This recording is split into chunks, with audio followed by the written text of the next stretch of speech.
Bhajpa OBC मोर्चा की कार्यशाला शुरू। बीजेपी मुख्यालय पर कार्यशाला का आयोजन। मंत्री नरेंद्र कश्यप का कार्यशाला के लिए पहुंचे बीजेपी दफ्तर। डिप्टी सीएम केशव प्रसाद मौर्य भी पार्टी दफ्तर पहुंचे। आज 2 सत्रों में आयोजित होगी कार्यशाला। 2 लाख से ज़्यादा पिछड़ों को जोड़ने की मुहिम, लोगों तक योजनाएं पहुंचाई जाएंगी। नरेंद्र कश्यप ने कहा, विपक्षी का पीडीए पूर्ण रूप से फेल है। नरेंद्र कश्यप ने अपने बयान में कहा, हमारी सरकार दलित और पिछड़ों के साथ है।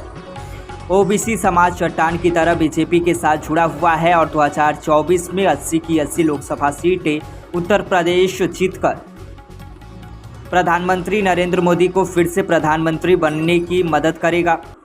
लोकसभा में दानिश अली प्रकरण पर उन्होंने कहा कि यह मुस्लिम तुष्टीकरण की घटिया और घिनौनी राजनीति है। उन्होंने कहा कि जब संसद में माफी मांग ली गई है तो इस पर राजनीति करना गलत है। आज प्रांतीय स्तरीय वर्कशॉप सोशल मीडिया की करने के लिए जा रहा है। ओबीसी मोर्चा ने निश्चित किया है कि जो सोशल मीडिया की टीम ओबीसी मोर्चा ने बनाई है प्रदेश में, क्षेत्र में, ज़िले में और मंडलों में, उस टीम को तकनीकी आधार पर हम परिपक्व करेंगे ताकि आने वाले लोकसभा के चुनाव में हम भारतीय जनता पार्टी को जीत दिलाने में कामयाब हो सकें। उत्तर प्रदेश में अखिलेश यादव को लेकर तमाम तरह की जो बातें हो रही हैं और बताया जा रहा है कि कांग्रेस और सपा के बीच में सब कुछ ठीक नहीं चल रहा है। भारतीय जनता पार्टी पहले कह चुकी है कि ये यूपीए गठबंधन ज़्यादा समय चलने वाला नहीं है। समय आते आते गठबंधन बिखर जाएगा।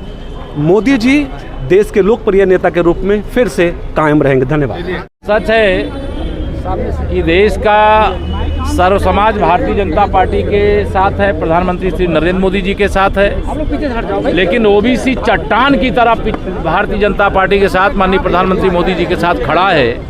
इसे 2024 में 80 की 80 लोकसभा सीटें उत्तर प्रदेश की भारतीय जनता पार्टी जीतेगी और तीसरी बार माननीय नरेंद्र मोदी जी देश के प्रधानमंत्री बनेंगे।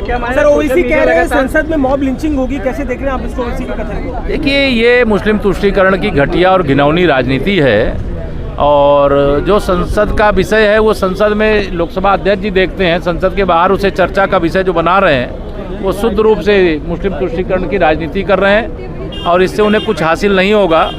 जो भी गलत बोला गया उसके लिए हमारे देश के रक्षा मंत्री जी ने स्वयं सदन में माफ़ी मांगी।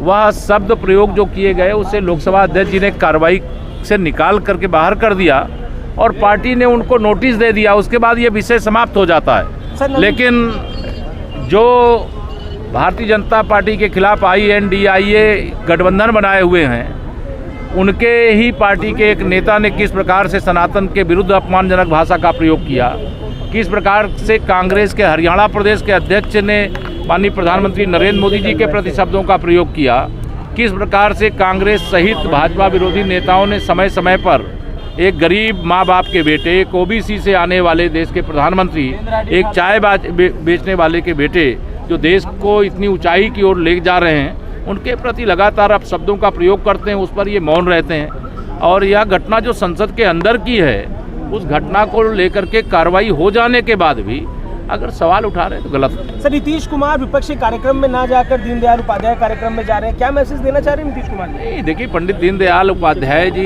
एकात्म मानववाद के प्रणेता थे, अंत्योदय के प्रणेता थे।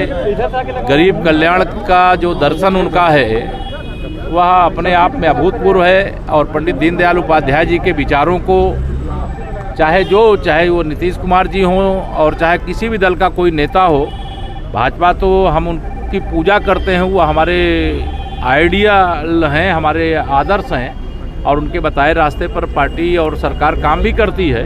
लेकिन कोई दूसरे दल के लोग अगर आ रहे हैं तो उनका, वो भी पंडित जी की जयंती पर, उनका धन्यवाद है। और सबको, मतलब महापुरुष कोई जाति और धर्म और क्षेत्र के नहीं होते, महापुरुष देश के होते हैं और देश में रहने वाले सबके होते हैं। जो मानता है धन्यवाद है, जो नहीं मानता है वो जाने। सर, नीतीश कुमार के नेता ने ये बात भी कही थी कि नीतीश कुमार जो है वो PM बनेंगे। नवीन पटनायक ने मोदी सरकार को 10 में से 8 नंबर दिए हैं, मुख्यमंत्री उड़ीसा ने, कैसे देखते हैं आप? अब मैंने नहीं देखा कि उन्होंने कितने नंबर दिए हैं, लेकिन मैं तो मानता हूँ 10 नंबर हों तो 10 के 10 घेरा देना चाहिए, उसमें भी 10+ करना चाहिए। लेकिन अगर कोई इससे कम करता है तो मैं क्या